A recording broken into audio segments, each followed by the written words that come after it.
السلام عليكم ورحمة الله وبركاته. فيديو جديد النهاردة وجولة جديدة هنبدأها من سيدي بشر لغاية العصفرة. بقالنا كتير ما صورناش في محطة سيدي بشر، وزي ما حضراتكم شايفين الأعمال مستمرة في المحطة. كمان تم وضع الكاميرات العرضية والكاميرات الطولية اللي هيمشي عليها المترو داخل المحطة. كمان تم الانتهاء من وضع حوائط الأمان من سيدي بشر لغاية المنظرة. محطة سيدي بشر من المحطات الكبيرة، كمان محطة علوية. محطة سيدي بشر بتقع بين محطة ميامي ومحطة محمد نجيب، وعارفين طبعا ان محطة محمد نجيب ومحطة ميامي من المحطات الإضافية، عشان طبعا كل محطة تخدم أهالي المنطقة. كمان بتقلل الازدحام على محطة العصفرة ومحطة سيدي بشر ومحطة فيكتوريا. طبعا سمعنا ان هيتم عمل مول او محلات داخل محطة سيدي بشر، لكن ما نعرفش لحد دلوقتي هل المعلومة دي صحيحة ولا لا. هنشوف الايام اللي جاية.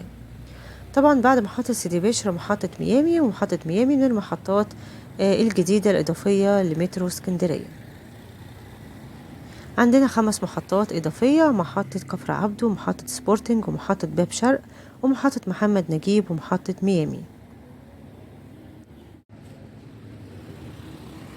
قدامنا كده شارع القاهرة، وعارفين طبعا آخر الشارع ده بيوصلنا لشارع مصطفى كامل.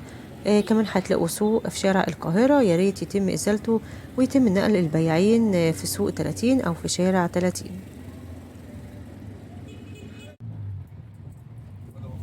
وطبعا مترو اسكندرية بيضم 20 محطة، بتبدأ من محطة أبو قير لمحطة مصر. كمان فيهم 2 من المحطات التبادلية، محطة سيدي جابر ومحطة فيكتوريا. طبعا حضراتكم شفتوا الأيام اللي فاتت إزالة كوبري سيدي جابر. طبعا الكوبري ده ملهوش أي لازمة، الناس طبعا كانت بتعدي الطريق، كانت يعني بتستسهل إن هي تعدي الطريق. كان شغال بالسلالم الكهربائية، لكن بعد كده تم إيقاف السلالم دي، والناس طبعا ما بقتش تطلع على الكوبري، بتستسهل إن هي تعدي الطريق. ماشيين كده بجانب مسار المترو بين محطة ميامي ومحطة سيدي بشر. زي ما حضراتكم شايفين تم الانتهاء من وضع حوائط الأمان بين المحطتين.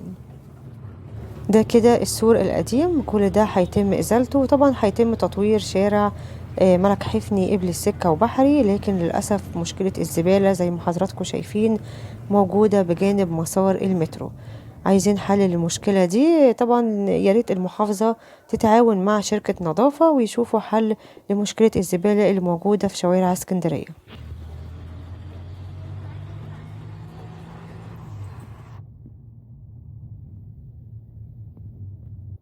وكده قدامنا محطة ميامي، وزي ما قلت لحضراتكم محطة ميامي من المحطات الإضافية لمترو اسكندرية، وطبعا هتخدم منطقة ميامي و45 واللي ساكن في شارع جمال عبد الناصر، وكمان اللي جاي من خالد ابن الوليد. وتم إضافة محطة ميامي بين محطة العصفرة وسيدي بشر، عشان طبعا عارفين إن محطة العصفرة ومحطة سيدي بشر من المحطات الكبيرة، وطبعا كانت بتبقى مزدحمة وقت قطر أبو قير. وزي ما حضراتكم شايفين الأعمال مستمرة في محطة ميامي. كمان تم وضع الأعمدة اللي حضراتكم شايفينها دي بتبقى على جوانب المحطة. دي بتعتبر بوابة المحطة أو السور الخارجي للمحطة.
طبعا هنا قدام حضراتكم كان في محلات في العصافرة تم إزالتها، وكمان تم إزالة المحلات اللي في المنظرة. وده كان فيديو النهاردة، يا رب يكون الفيديو عجبكم، وأشوفكم الفيديو الجاي. مع السلامة.